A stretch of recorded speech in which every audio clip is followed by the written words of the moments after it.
As it was foretold by the first prophecy, the Anishinaabe Great Walk followed the path of the St. Lawrence River and the Great Lakes to the Rocky Mountains.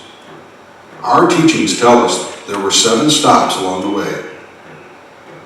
Right now, you are sitting in the center of that great walk.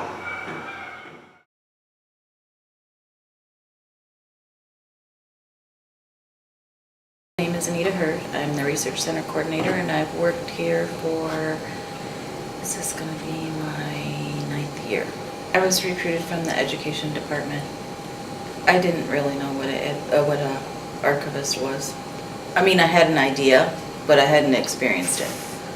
I had worked in a library before, so I think that was, and I had connections to the community and some cultural background. So I think that's how I ended up over here.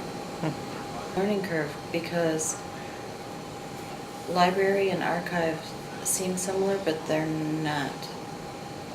There is some different theory and practice that I had to learn. Primarily with the 2-dimensional objects instead of the 3-dimensional objects.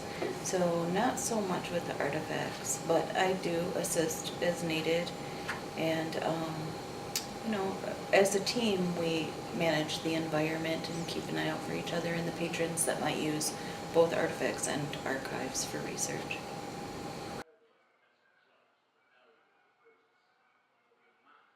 Yeah, a lot of times people who come in to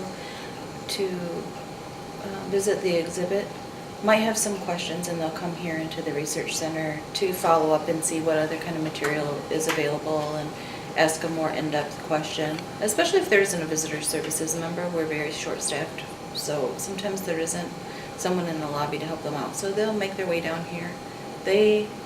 Usually people will say, we didn't know this was here.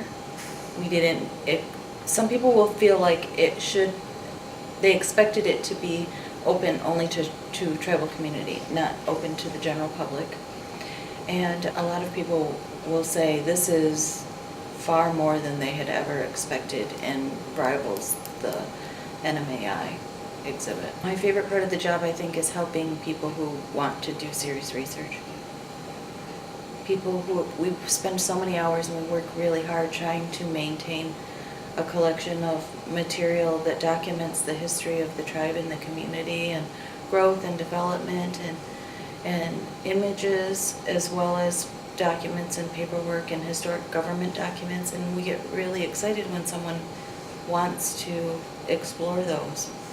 It's busy. We have students, professors,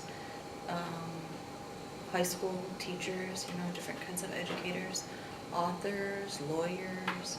But besides that, we have our own tribal council and the legal department, the planning department, all of our internal departments.